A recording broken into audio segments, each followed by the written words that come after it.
this global warming cult is getting very dangerous. Now, in November, we're going to see in Glasgow the next big global warming conference. And that's why you're now seeing all this climate porn in the media, you know, propaganda, fake news. We're all facing all sorts of climate disasters, so don't be fooled. But the Prime Minister, I think, would love to give in, to say, all right, yes, Australia's going to promise at this Glasgow conference to cut our emissions even more to net zero by 2050. A lot of pressure on him. In fact, the Treasurer last week warned that if we don't do that, international financiers are going to punish us. Now, the thing is, in this, that global warming is now a cult of the elite, and facts no longer matter, right? That's behind this pressure.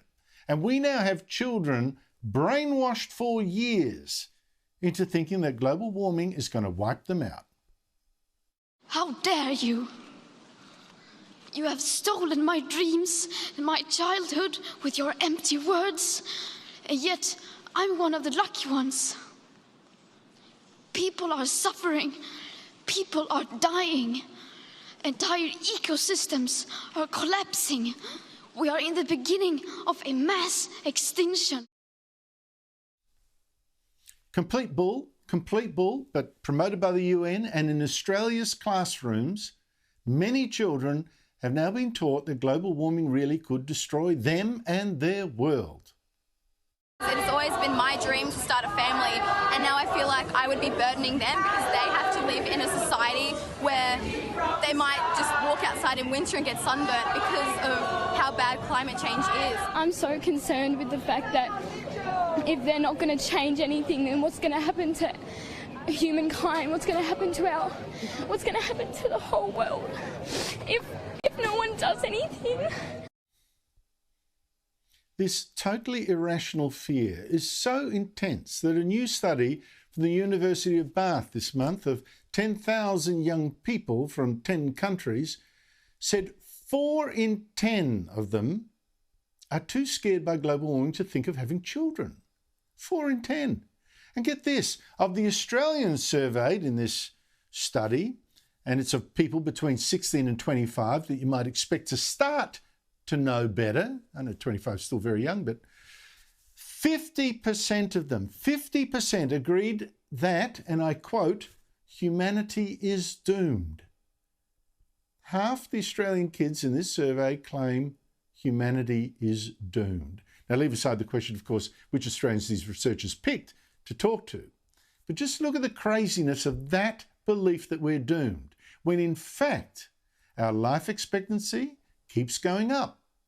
Our chances of being killed in a weather-related catastrophe has actually plummeted to almost zilch over the century. And the world keeps setting new records for growing grain crops like wheat and rice to feed the world. There is no climate crisis.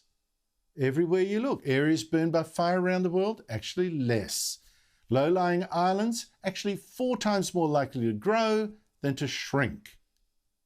Now, how all these young Australians came to think they're doomed is a scandal. It's an indictment of our schools. It's an indictment of our media. And it's an indictment of all the politicians too scared to tell the truth. But at least some Nationals MPs are now saying to the Prime Minister, well, don't you dare give in. Former Resources Minister Matt Canavan, for instance, says he's dead against net zero and says, correctly, just look now at Britain.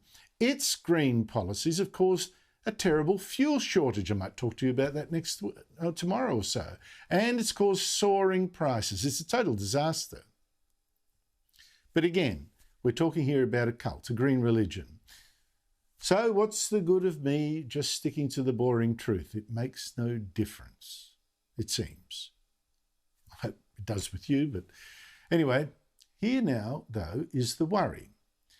When you have a cult like this that thinks we're doomed, that doesn't even want to hear the truth, truth doesn't count, and that thinks this struggle is moral, it's about saving the planet, that all sets the stage for violence. People love a cause like that, where they're excused to do all sorts of terrible things in the name of something bigger than themselves. And in fact, the Swedish Marxist academic Andreas Malm has this month published a book called How to Blow Up a Pipeline, an oil pipeline. Is saying it's time to sabotage, saying that when do we start physically attacking the things that consume our planet and destroy them with our own hand? And this book is now being promoted by influential newspapers, New York Times, Los Angeles Review of Books, who's calling this call for sabotage a stirring moral case. And the left-wing New Republic magazine says this call for widespread property destruction to forestall civilizational suicide deserves a hearing. Now, I'm afraid these calls for violence are going to grow. Extinction Rebellion is just a taste of it. And people of the left are itching for an excuse for moral violence. You just look at the Black Lives Matter riots in the last year or two. But the Morrison government looks poised to cave in to this hysteria, which will only grow as a result. And joining me is the panel, Michael Kroger, former Victorian Liberal President, Michael Costa, former New South Wales Labor Treasurer. Michael Kroger, does the Morrison government have any choice but to give in and promise to go to net zero emissions by 2050? No, I'm afraid, Andrew, they don't have any choice, which is why they're going to do it, for some of the reasons best expounded last week by Josh Frydenberg. At least you can say this about Scott Morrison, that rather than these sort of, bandwagon jumping airheaded leaders from a lot of other countries that, just spout the rhetoric and, of course they won't be there in 2050, so it doesn't really matter to them. They can say whatever they like as long as it's, happy, makes the public happy. Morrison is going through the whole situation and working out how we're going to get there, what's going to be affected, how many jobs are going to be affected, what it's going to mean internationally, is hydrogen going to be relevant, etc., etc. He's going through the process and, good on him for doing that, whether you agree with 2050 zero or not. At least he's showing us, and then the electorate will have a right to say, they agree with it or not based on the fact that they're going to have some facts put before them for the very first time, Andrew, because no one has actually explained to anyone in this country or anywhere else for that matter what it means for their country and their economy and their jobs. Well, no senior politician has told the country that it's all for nothing and that global warming is a grossly exaggerated crisis. But to you, Michael Costa, do you think the government has any choice but to give in? Well, look, firstly, obviously, I support your views on this. Your comments about it becoming a cult and a religion are right on the money. Unfortunately, I've been alive long enough to have seen a couple of these cults.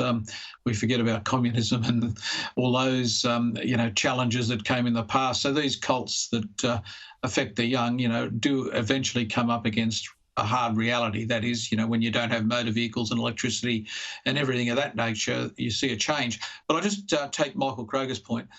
Look, the issue here to me is not net zero by 2050. It is what does it consist of? We can't even get agreement on what Australia's carbon footprint is.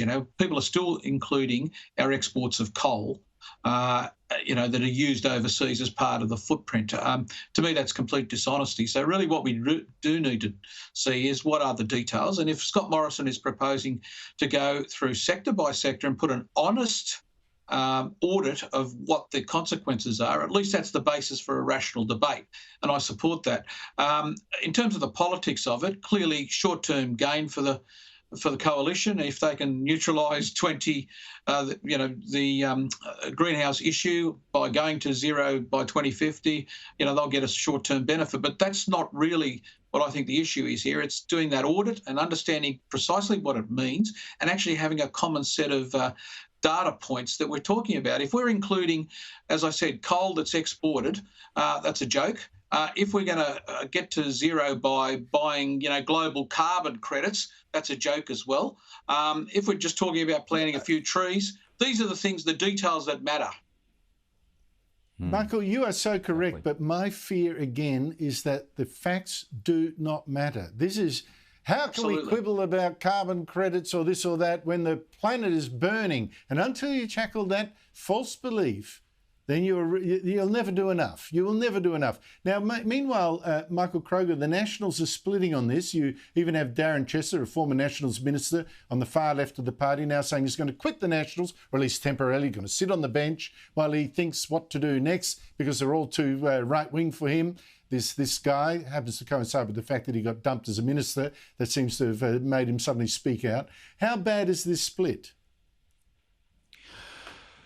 Well, it is quite bad because it's a split over a number of things: the leadership change, the direction of policy, and they're the two most important things that guide the unity of a political party. But the National Party is not some kind of motel that you rent by the week. I mean, what's Darren doing, for goodness sake? We've got an election in 5 months' time. He should be in there supporting Barnaby Joyce and trying to get the Morrison government re-elected. To sort of say he's going to have a rest for a while and think about life and, et cetera, sit on a beach and reflect on, where he is in the world, his place in the world. Well, that's not the way the game works. The train keeps moving. It doesn't stop in politics. And you just can't, check out of the motel for a few months and then decide to check in later. He should have his head down and his backside up helping Barnaby Joyce and Scott Morrison. And this is a very unhelpful turn of events. And, he should get back to work within the National Party party room ASAP. No, I prefer he resigned. No, just say go the whole hog. Tell him to quit. Just leave Parliament. I don't know that he does much for the Nationals at all.